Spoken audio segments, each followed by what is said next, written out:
জনসভাত কোৱাটো উচিত নহয়। আজিৰ তাৰিখত বুথ চুৰ চকী এৰক এই অভিযান আমি চলাই আছোঁ বিভিন্ন জিলাত। ইতিমধ্যে আজি আমি প্ৰায় 31টা জিলা আমি সামৰিছোঁ। চবতে আমি বুথ কৰ্মীখিনিকে মাতিছোঁ। ইয়াতো ডিব্ৰুগড় জিলাত অহা 31 তাৰিখে আমি বুথ কৰ্মীসকলকে আমি ইয়াত নিমন্ত্ৰণ জনাইছোঁ। আৰু যদি কোনোবা ইয়াত ওচৰ আমাৰ কাষত লাগি থকা জিলাৰ পৰা আমাৰ কৰ্মীখিনি আহিবলৈ বিচাৰে নিশ্চয় আহিব।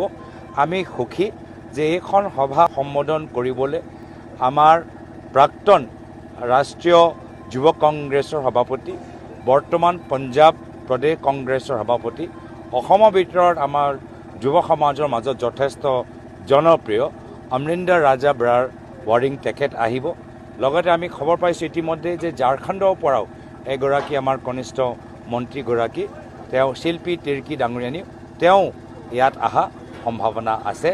আমি এনেদৰে প্ৰতিটো মাহত আমি ভাল এটা সভা আয়োজন কৰি আমাৰ অসমৰ ৰাইজৰ মাজত কংগ্ৰেছে কি অসমলৈ নতুন চিন্তা কৰিছে আমি ৰাইজৰ মাজত প্ৰকাশ কৰিবলৈ সক্ষম।